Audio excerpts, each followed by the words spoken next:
নমস্কাৰ বাতৰিলে স্বাগতম ষ্টুডিঅত মই পাপৰি আৰু প্ৰথমতে এটা ব্ৰেকিং নিউজ ডিব্ৰুগড়ত এক ভয়ংকৰ অগ্নিকাণ্ডৰ ঘটনা সংঘটিত হৈছে ডিব্ৰুগড়ৰ নতুন বজাৰত এই অগ্নিকাণ্ড জুই যা গল 7খনকৈ ব্যৱসায়িক প্ৰতিষ্ঠান এখন সুপাৰী দোকানৰ পৰা জুই ফুটপাত হোৱাৰ সন্দেহ প্ৰকাশ কৰা হৈছে অগ্নি নিৰ্বাপক বাহিনী তৎপৰতাত জুই নিৰ্বাপন কৰা হ'ল অগ্নিকাণ্ডত যা গৈছে কেইবা লাখ টকাৰ হা সম্পত্তি ভিজুৱেলছ দেখুৱা আমাৰ হাতত আহি পৰিছে দৃশ্য ডিব্ৰুগড়ত এক অগ্নিকাণ্ড সংঘটিত হৈছে এক ভয়াবহ অগ্নিকাণ্ডৰ ঘটনা সংঘটিত হৈছে নতুন বজাৰত এই অগ্নিকাণ্ডৰ ঘটনা সংঘটিত হৈছে অগ্নি নিৰ্বাপক বাহিনীৰ উপস্থিত হৈ জুই নিৰ্বাপন কৰে যদিও বহু লক্ষাধিক টকাৰ হা সম্পত্তি জুইত ভস্মীভূত হৈছে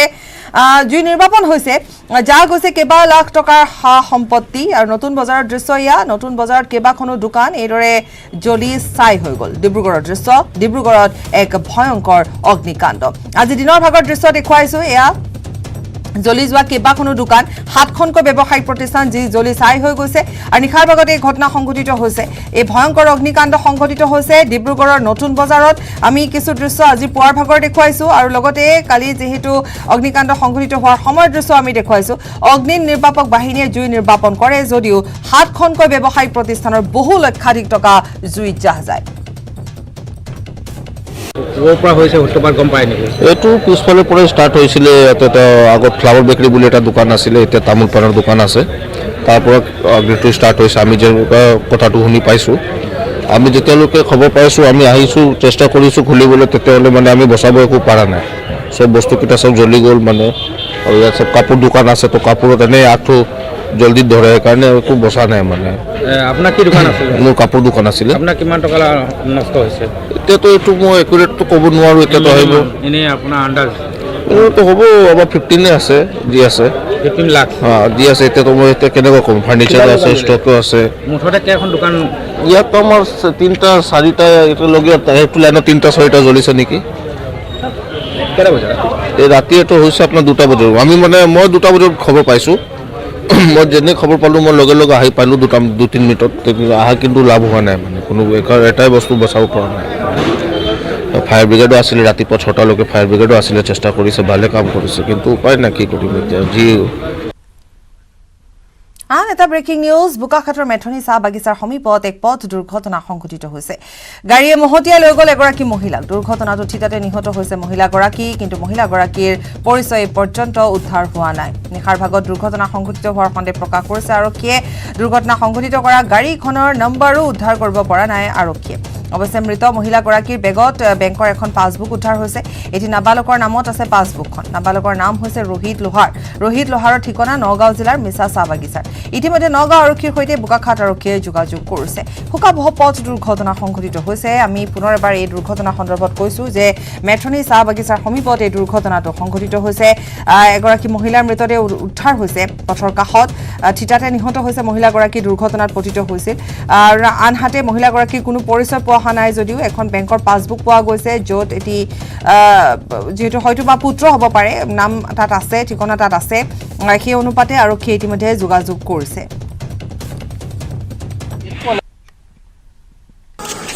চিনাক্তকৰণ হোৱা নাই আমি খবৰ পোৱা মতে মেথনিৰ পৰা আমাক ফোন কৰিলে যে এটা দুৰ্ঘটনা হৈছে আৰু এগৰাকী মাইকী মানুহ ঘটনাস্থলীতে মৃত্যু হৈছে বুলি খবৰ দিলে আমি লগালগ আমাৰ IC ছাৰ আমাৰ ষ্টাফ আমি লগালগ আমি মানে ঘটনাস্থলী পালোগৈ তাত গৈ দেখিলোগৈ এগৰাকী মাইকী মানুহ পৰি আছে আৰু তেওঁৰ মৃত্যু হৈছে তাতেই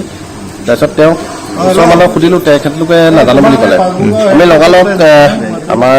প্ৰতি ভাল দি পেলাই আমি লগত পালোঁ হস্পিটেলত ডাক্তৰো তেখেতক মৃত্যু হৈছে বুলি ঘোষণা কৰিলে কিন্তু আমি তেখেতলোকৰ তেওঁৰ বেগটো চেক কৰিছোঁ তাত এখন পাছবুক পাইছোঁ চেণ্ট্ৰেল বেংক তাত লিখা আছে আপোনাৰ ৰোহিত লহৰ ভিলেজ মিছা টি ষ্টেট পোষ্ট অফিচ মিছা সেইখন আমি পাইছোঁ তেওঁ সেইটো সংক্ৰান্তত আমি বাগানৰ যিমানখিনি আমাৰ যিখিনি লগত চিনাকি আছে তেখেতলোকক আমি ফোনযোগে জনাইছোঁ যে কিবা খবৰ পালে আমাক জনাবলৈ তেতিয়া আমি চিনাক্তকৰণ কৰিব পাৰিম আৰু তেখেতৰ নামটো আমি জানিব পাৰিম এতিয়ালৈকে চিনাক্ত হোৱা নাই হোৱা আৰু এখন অচিনাক্ত গাড়ীয়ে খুন্দিয়াই থৈ গৈছে বুলি আমি খবৰ পাইছোঁ আৰু বন মাফিয়া অৰূপ বৈশ্য সন্দৰ্ভত এতিয়ালৈকে আৰক্ষীৰ হাতত কোনো ধৰণৰ খবৰ আহি পোৱাহি নাই বা আৰক্ষীয়ে সন্ধান উলিয়াবলৈ সক্ষম হোৱা নাই কিন্তু এগৰাকী বন বিষয়া অৰূপ বৈশ্যই কেনেধৰণে এই কুকাৰ্য সমাপন কৰিছিল তাৰ বিষয়ে স্থানীয় ৰাইজে কিছু অভিযোগ আনিছে বা ভাষ্য প্ৰদান কৰিছে স্থানীয় লোকক ভয় ভাবুকিৰে দমাই ৰাখি কোটি টকাৰ সম্পত্তি গঢ়িছিল অৰূপ বৈশ্যই এই কথা উল্লেখ কৰিছে স্থানীয় ৰাইজে কেৱল জন্তু বুলিয়ে নহয় বংশৰৰ বৰবাৰী পাহাৰৰ কোটি কোটি টকাৰ মূল্যৱান গছ কাটিও তহিলং কৰিছিল অৰূপ বৈশ্যই এই অভিযোগ আনিছে স্থানীয় ৰাইজে আনহাতে অৰূপ বৈশ্যই এক পাম হাউচো সাজিছে বুলিও জানিব পৰা গৈছে আৰু কেৱল পাম হাউচে নহয় ঘৰ সাজি ভাড়াও দিছে এনেধৰণৰ বিভিন্ন অভিযোগ উত্থাপন কৰিছে স্থানীয় ৰাইজে কিন্তু এই পৰ্যন্ত আৰক্ষীৰ জালত পৰা নাই অৰূপ বৈশ্য এই পৰ্যন্ত আৰক্ষীয়ে কোনো ধৰণৰ সন্ধান লাভ কৰিবলৈ সক্ষম হোৱা নাই অৰূপ বৈশ্যৰ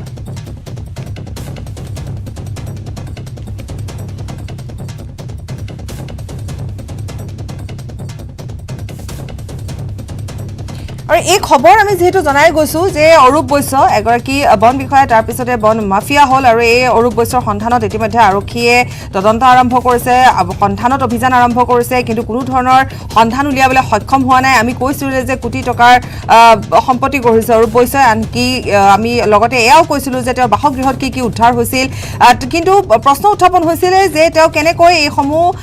টকা তেওঁ গোটাইছিল বা এই সম্পত্তি তেওঁ গোটাইছিল আৰু সেই সন্দৰ্ভত স্থানীয় ৰাইজে কিছু ভাষ্য ইতিমধ্যে প্ৰেৰণ কৰিছে লগতে স্থানীয় ৰাইজে এই কথাও কৈছে যে চৰকাৰী ভূমি দখল কৰি পাম হাউচো সাজিছিল অৰূপ বৈশ্যই অৰূপ বৈশ্য সন্দৰ্ভত বিভিন্ন ধৰণৰ তথ্য আৰক্ষীৰ হাতত আহি পৰিছে আৰু সমান্তৰালভাৱে স্থানীয় লোকক ভয় ভাবুকিৰে দমাই ৰখাৰ কথাও ইতিমধ্যে উল্লেখ কৰিছে কোটি টকাৰ সম্পত্তি গঢ়িছিল বন বিষয়াগৰাকীয়ে কিন্তু এই পৰ্যন্ত আৰক্ষীৰ জালত পৰা নাই অৰূপ বৈশ্য সন্ধান অব্যাহত আছে এটা এটাকৈ পোহৰলৈ আহিছে বিভিন্ন ধৰণৰ কথা এটাকৈ পোহৰলৈ আহিছে আৰু বিশেষকৈ তেওঁৰ কথা ইতিমধ্যে আৰক্ষীয়ে অভিযান চলাইছে যদিও কিন্তু সুসূত্ৰ লাভ কৰিবলৈ সক্ষম হোৱা নাই এখেতে অৰূপ বৈশ্য আহিবৰ পৰা আমি বহুত বস্তু দেখা নাপোৱা হ'লোঁ কেটেলা পহু হৰিণা পহু এনেকুৱা ধৰণৰ বস্তু দেখা নোপোৱা হৈছোঁ তাৰোপৰি আৰু ইয়াত বহু জেগাতে তেখেতৰ মাটি আছে ঘৰ চৰো বনাইছে এনেকুৱা আৰু নাজানো সেইগিলা ক'ত কি কেনেকুৱা মাটি সেইগিলা নাজানো বসবাস কৰিলোঁ 30 বছৰ হ'ল তেতিয়াৰ পৰা আমি পহুৰ মাত শুনিছিলোঁ খগৰা পহুৰ মাত শুনিছিলোঁ কেটেলা পহুৰ মাত শুনিছিলোঁ এতিয়া কিন্তু আমি সেইবিলাকৰ মাত একো নুশুনা হৈছোঁ কি হ'ল বস্তুবিলাক আমি একোকে গম পোৱা নাই অৰূপৰ ঘৰত বহুত বস্তু পাইছে গতিকে ইয়ে তাৰমানে এখেতে তাৰমানে এইবিলাক বস্তু ভক্ষণ কৰি আছে অৰূপ বৈশ্যই নিজে কৈছে যে তেখেতৰ লগত বহুত ডাঙৰ ডাঙৰ মানুহ আছে তেখেতে এইগিলাখান কামত তাৰমানে একো বুলি নাভাবে আৰু গাঁওখনৰ 2-4টা ল'ৰাই যদি ধৰে বুলি ভাবে পুলিচত থানাত নি পেলাই অচিৰ লগত ভাল বুলি কৈ পেলাই আমাক পিঠি ফালি দিম বুলি কয় আৰু এইগিলাখান কুকৰ্ম কৰি আছে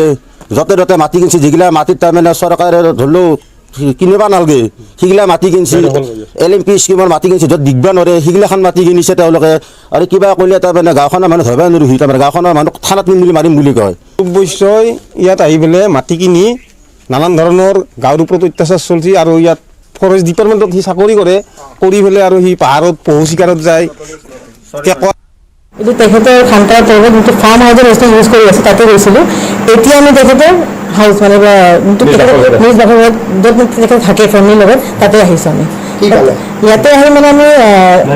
বুলেট কাৰ্ট্ৰিজবিলাক পাইছোঁ 80 পিচ তাৰপিছত এই সৰুবিলাক যিবিলাক থাকে এয়াৰ গানৰ যিবিলাক থাকে কাৰ্ট্ৰিজ সেইবিলাক পাইছোঁ প্লাছ তেখেতৰ যে গাড়ী আছিল বাহিৰত এই গাড়ীখন আমি চাৰ্চ কৰি তাৰ পৰা মানে মডাৰ্ণ টেকনলজি ডাও দুখন পাইছোঁ ফিচিং ৰড পাইছোঁ আৰু ফিচিং ৰডৰ মানে যিবিলাক হুক থাকে এইবিলাক পাইছোঁ আৰু চেম এই মটৰ বটিবিলাক পাইছোঁ বুলেট প্ৰুফ জেকেট পাইছোঁ flash light plus wireless battery যিবিলাক আমাৰ ডিপাৰ্টমেণ্টেল হয় এইবিলাক তেখেতে ঘৰত ৰাখিছে আজি ইউজ কৰিব ৰাখিছে নে কি কৰিব ৰাখিছে কিন্তু ঘৰত আছে তেখেতৰ প্লাছ আমাৰ অফিচিয়েল বহুতখিনি ফাইল আছে ইয়াত যিবিলাক তেখেতে লুকাই ইয়াতে ৰাখিছিলে আৰু তেখেতৰ নামত গানৰ এটা লাইচেঞ্চো আছে এইটো লাইচেঞ্চটো আপডেটো কৰিছে এইটো চাগে তেখেতে ইউজ কৰিছে কিন্তু আমি এইটো পোৱা নাই এতিয়ালৈ গানটো ঘৰত নাই এইটো মানে এতিয়া আমাৰ ভালো হ'ল আমাৰ কেছটো আৰু ষ্ট্ৰং হ'ব আমি এভিডেঞ্চটো আৰু বেছি পাইছোঁ আমাৰ যোনটো আপোনাক ৰাতিপুৱা কৈছিলোঁ আমি হাণ্টিং কেছটো মানে ফাইল কৰিম তেখেতৰ এগেইনষ্টত এইটো আৰু বেছি ষ্ট্ৰং হ'ব আমাৰ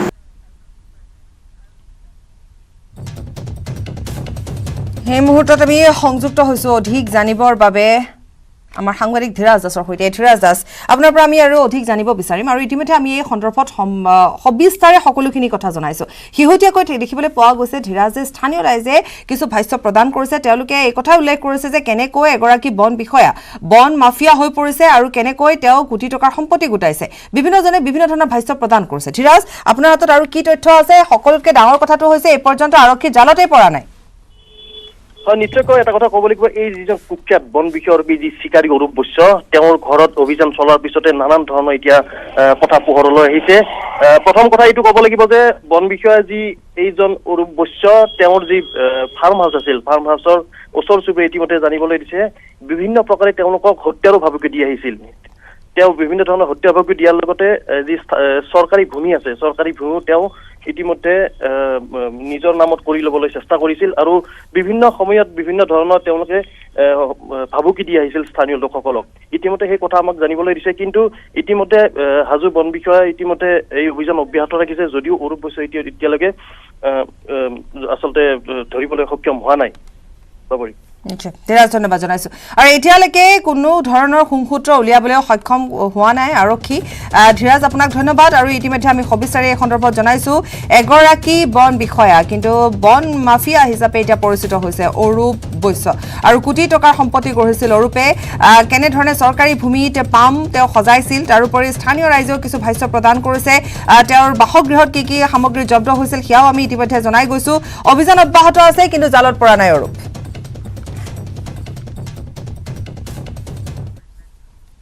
খবৰ আৰু আছে, সময় এটি বিৰতি।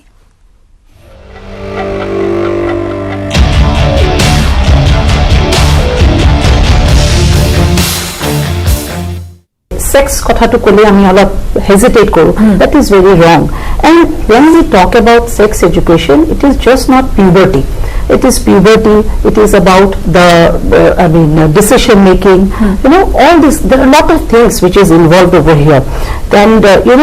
about their communication skills. We also need to develop their communication skills. So we need to understand what is the sex education. So it's just not about puberty. Okay. And then coming to the next, why is it important? Because nowadays many people, many parents might think that why is it important? Amar kiya bachchar logot ebor kotha kobo lage. Aru etu arambho hobo lage from the time when the child understands, when the child can start taking your instructions. Kumar Engineering Power Dealer, now with free registration, insurance and easy finance. Contact Skylight Automotive Private Limited, 7002845016.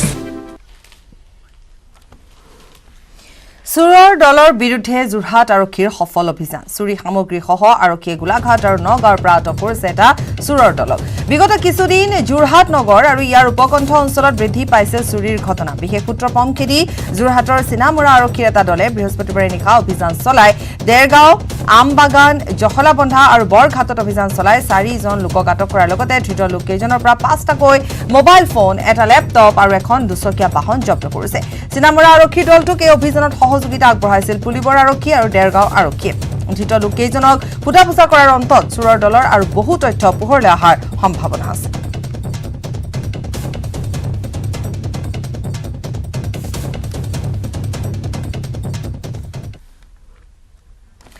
জাগিৰোডত অব্যাহত আছে truck চালকৰ দৌৰাত্ম। নিশা হলে বাঢ়ি আহে সুৰা শক্ত truck চালকৰ অতপালি। জাগিৰোড যান বাহন আৰক্ষীৰ নিষ্ক্ৰিয়তাৰ সুযোগ লৈ একাংশ ট্ৰাক চালকে হেতালি খেলে মানুহৰ জীৱনক লৈ। তেনে এক ঘটনা পুনৰ সংঘটিত হৈছে বৃহস্পতিবাৰে নিশা। প্ৰৱেশ নিষিদ্ধ থকা এটা পথত এখন গধুৰ ট্ৰাক লৈ প্ৰৱেশ কৰে সুৰা শক্ত চালকে। ট্ৰাকখন প্ৰৱেশ কৰাৰ পিছত এক প্ৰকাৰ আতংকৰ সৃষ্টি হয় স্থানীয় ৰাইজ আৰু ব্যৱসায়ীসকলৰ মাজত। চকুৰ প্ৰচাৰতে সুৰামত্ত চালকজনে AS01LC 7817 নম্বৰৰ ট্ৰাকখনেৰে মহতিয়াই নিয়ে AS21E2834 নম্বৰৰ এখন স্কুটি। ইমানতো ক্ষান্ত নাথাকি সুৰাৰ ৰাগীত মাতাল চালকজনে নিয়ন্ত্ৰণহীনভাৱে ট্ৰাকখনেৰে ভাঙি চুৰমাৰ কৰে ৰাজ এণ্টাৰপ্ৰাইজ নামৰ ব্যৱসায়িক প্ৰতিষ্ঠানখনৰ ফলক আৰু আচবাবু। তাৰপিছত স্থানীয় ৰাইজে সুৰাশক্ত চালকজনক আটক কৰি জাগিৰোড যান বাহন আৰক্ষীক গতাই দিছে। কিন্তু জাগিৰোড যান বাহন আৰক্ষীৰ সন্দেহজনক স্থিতিত ক্ষুব্ধ হৈ পৰা স্থানীয় লোকে জবাবদিহি কৰিছে আৰক্ষীক। অৱশ্যে পৰৱৰ্তী সময়ত পৰিস্থিতি নিয়ন্ত্ৰণলৈ আহে। উল্লেখযোগ্য যে এটা সাংঘাতিক দুৰ্ঘটনাৰ পৰা ৰক্ষা পৰিছে বহু লোক।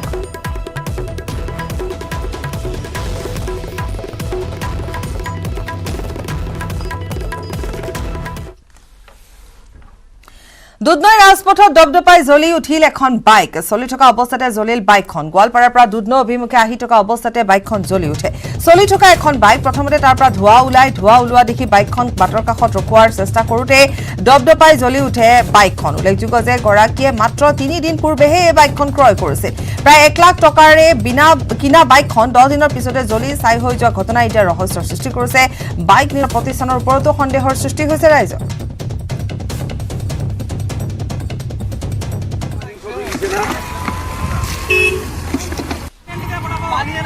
পানী অনেক টকট বাবরা ইয়াত বোতল আনবো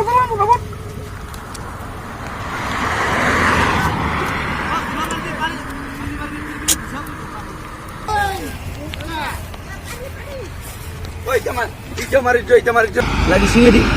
টানি না সিঙে দি যেকোনো একটা সিঙে দি না সিঙে সিঙে ওরা একে সরুছে নতুন গাড়ি বাল ওয়ারিং সরু দিছে না পল্টন বজাৰৰ কালিবাৰীত এক চাঞ্চল্যকৰ হত্যাকাণ্ডৰ ঘটনা সংঘটিত হৈছে আমি পুৱাৰে পৰা এই হত্যাকাণ্ডৰ সন্দৰ্ভত সবিশেষ জনাই গৈছো খোৱাপাতিতে এগৰাকী লোকৰ যাৰ নাম নাৰায়ণ চক্ৰৱৰ্তী তেওঁৰ মৃতদেহ উদ্ধাৰ হোৱাৰ ঘটনাই যথেষ্ট চাঞ্চল্যৰ সৃষ্টি কৰিছে ৰেলৱে কলনী কোৱাৰ্টাৰত চক্ৰৱৰ্তীৰ মৃতদেহ উদ্ধাৰ হৈছে আৰু চক্ৰৱৰ্তী হৈছে এগৰাকী পূজাৰী হত্যাকাণ্ডত জড়িত থকাৰ সন্দেহত আৰক্ষীয়ে ইতিমধ্যে সোধা পোছাৰ বাবে সত্যনাৰায়ণ বাজপৰ নামৰ এজন লোকক আটক কৰিছে ফুটা পোছা অব্যাহত ৰাখিছে আৰু সত্যনাৰায়ণ বাজপৰৰ লগতে মৃত নাৰায়ণ চক্ৰৱৰ্তীৰ পত্নীকো জেৰা অব্যাহত ৰাখিছে আৰক্ষীয়ে চুৰি কিংবা ডকাইতিৰ উদ্দেশ্যে ঘাতকে হত্যা নাই কৰা এই কথা নিশ্চিতি প্ৰদান কৰিছে আৰক্ষীয়ে প্ৰাথমিক তদন্তত এই কথা উল্লেখ কৰিছে কিন্তু কি ক্লু পাইছে এই পৰ্যন্ত আৰক্ষীয়ে জনোৱা নাই এইখিনিতে জনাই থওঁ যে হত্যাকাণ্ড সংঘটিত হোৱা যিটো বাসগৃহ সেই বাসগৃহটো হৈছে সঞ্জীৱ চৌধুৰী নামৰ এজন লোকৰ সঞ্জীৱ চৌধুৰী যিহেতু ছট পূজা উপলক্ষে বহিৰাজ্যত আছে আৰু তেওঁ এই ঘৰটো চোৱা চিতা কৰিবৰ বাবে নাৰায়ণ চক্ৰৱৰ্তীক জনাই থৈ গৈছিল কিন্তু নিশাৰ ভাগত কোনে কি কাৰণত কি মটিভ লৈ নাৰায়ণ চক্ৰৱৰ্তীক হত্যা কৰিলে এই পৰ্যন্ত স্পষ্ট নাই হোৱা কিন্তু সোধা পোছাৰ বাবে আমি পুনৰ কৈছো ইতিমধ্যে সোধা পোছাৰ বাবে আটক কৰা হৈছে চুবুৰীয়া এজনক আৰু ইফালে নিশাৰ ভাগতে ঘটনাস্থলীত উপস্থিত হৈছে আৰক্ষী আৰু ফৰেন্সিকৰ দল ঘটনাস্থলীত এৰি থৈ যোৱা ক্লুৰ সহায় লৈ সন্ধান কৰিছে ঘাতকৰ ফৰেন্সিকৰ তথ্য আধাৰত শীঘ্ৰে ঘাতকক জালত পেলাব বুলিও আশাবাদী মহানগৰ আৰক্ষী নাৰায়ণ চক্ৰৱৰ্তী এগৰাকী পূজাৰী আছিল 5 বছৰ ধৰি তেওঁ সেই স্থানতে আছিল কোচবিহাৰত তেওঁৰ প্ৰকৃত ঘৰ চক্ৰৱৰ্তীৰ পত্নীৰ ঘৰ হৈছে অসম পশ্চিম বংগৰ সীমান্তৰ বক্সিহাটত দুগৰাকী কন্যাৰ পিতৃ আছিল চক্ৰৱৰ্তী ডাঙৰগৰাকী কন্যাৰ বয়স 14 বছৰ সৰুগৰাকী 4 বছৰ আৰু বুধবাৰে নিশা 11 বজাত সঞ্জীৱ চৌধুৰীৰ কোৱাৰ্টাৰত অকলে থকা অৱস্থাতে ঘাতকৰ বলি হ'ল চক্ৰৱৰ্তী ঘনিষ্ঠ বন্ধু আছিল নাৰায়ণ চক্ৰৱৰ্তী আৰু সঞ্জীৱ চৌধুৰী এই কথা ইতিমধ্যে ওচৰ চুবুৰীয়াই জনাইছে কিন্তু কি কাৰণত হত্যা কৰা হ'ল সেয়া এই পৰ্যন্ত জানিব পৰা হোৱা নাই বলেন আছে আমাৰ সৈতে বলেন যেহেতু আমি জনাই গৈছো পুৱাৰ ভাগৰে পৰা বলেন প্ৰাথমিক তদন্তত আৰক্ষীয়ে কি পাইছে সেয়াও ইতিমধ্যে জনোৱা হৈছে যে এয়া কোনো চুৰি বা ডকাইতি কাণ্ড নহয় এয়া কোনো অন্য উদ্দেশ্যেহে হত্যা কৰা হৈছে এগৰাকী পূজাৰী বলেন নতুন কি আপডেট আছে আপোনাৰ হাতত এই মুহূৰ্তত আমি লাভ কৰা তথ্য অনুসৰি যে য'ত মৃতদেহটো উদ্ধাৰ হৈছিলে সেই মৃতদেহটো যেতিয়া প্ৰত্যক্ষ কৰিবলৈ তেখেতৰ পৰিয়াল গৈছিলে সেই সময়ছোৱাতে আচলতে পোহৰলৈ আহিছিলে এক তথ্য য'ত আচলতে গৃহটোৰ সন্মুখ ভাগতে লগাই থোৱা আছিলে এটা তলা যিটো তলা যি যুঁজৰে ঘটনা সংঘটিত কৰিছে সেই ঘটনা সংঘটিত কৰাৰ পিছত তলা ওলমাই তাৰ বাহিৰ ভাগত তাত চাবিটো ৰখা হৈছিলে আৰু সেই চাবিৰ খুলি যেতিয়া প্ৰৱেশ কৰিছিলে তাৰ পৰিয়াল লোক অৰ্থাৎ নাৰায়ণ চক্ৰৱৰ্তীৰ পৰিয়ালৰ আত্মীয় যেতিয়া প্ৰৱেশ কৰিছিলে তেতিয়া প্ৰত্যক্ষ কৰিছিলে সেই মৃতদেহটো গতিকে ক'ব পাৰি যে সম্পূৰ্ণ পৰিকল্পিতভাৱে হয়তো এই ঘটনা সংঘটিত কৰিছিলে আৰু পৰিকল্পিতভাৱে সংঘটিত কৰাৰ পিছত এই ঘটনা জাপ দিবলৈ হয়তো লুকাবলৈ চেষ্টা কৰা দেখি সমগ্ৰভাৱে বাহিৰ ভাগত তলা ওলমাই থৈ দিয়া হৈছিলে হয়তো পৰিয়ালৰ লোকে হয়তো যদি তাৎক্ষণিকভাৱে এই চোৱা চিতা নকৰিলেহেঁতেন তেতিয়াহ'লে হয়তো আৰু বহুদিন হয়তো এনেকুৱা ধৰণৰ হৈ থাকিলেহেঁতেন গতিকে এই সমগ্ৰ বিষয়টোৰ ক্ষেত্ৰত এই মুহূৰ্তলৈকে আৰক্ষী নিশাৰ ভাগত যিখিনি তথ্য লাভ কৰিছে সেই তাৰ তথ্য ভিত্তিত আৰক্ষীয়ে জেৰা অব্যাহত ৰাখিছে ইতিমধ্যে আমি উল্লেখ কৰিছো যে তেখেতৰ পত্নীক ইতিমধ্যে আৰক্ষীয়ে সোধ-পোছ কৰি থকা হৈছে ঠিক একেদৰে দেখিব পোৱা গৈছে যিগৰাকী বাচক উপাধিৰ এগৰাকী লোক চুবুৰীয়া লোক আছিলে সেইগৰাকীক এই মুহূৰ্তত সোধ-পোছ কৰাই থকা হৈছে গতিকে দুগৰাকীক বিৰুদ্ধে এই মুহূৰ্তত সোধ-পোছ কৰিছে গতিকে দিনৰ ভাগত হয়তো এই ঘটনাৰ ডেভেলপ হোৱাৰ পূৰ্ণ সম্ভাৱনা থাকিব আচলতে কি মটিভত এই ঘটনা সংঘটিত কৰা হৈছিল বা মটিভৰ আঁৰত আচলতে কি থাকিব পাৰে সেয়া জানিব পৰা যাব বলেন ধন্যবাদ জনাইছো বিৰতিৰ সময় হৈছে কিন্তু প্ৰশ্ন উত্থাপন হৈছে যে বাছপৰ উপাধিৰ যিগৰাকী লোক সেই লোকগৰাকী কিয় আটক কৰা হৈছে বা ওচৰ চুবুৰীয়াই কিবা অভিযোগ আনিছিল নেকি বা সন্দেহ প্ৰকাশ কৰিছিল নেকি গতিকে তাৰ ওপৰতো এতিয়া নিশ্চিতভাৱে প্ৰশ্ন উত্থাপন হ'ব গতিকে পৰৱৰ্তী সময়ত বলেন আপোনাৰ সৈতে সংযুক্ত হ'ম আৰু এই সন্দৰ্ভত কিছু খবৰ আমি আপোনাৰ পৰা লাভ কৰিম ধন্যবাদ খবৰ আৰু আছে সময় পুনৰ এটি বিৰতি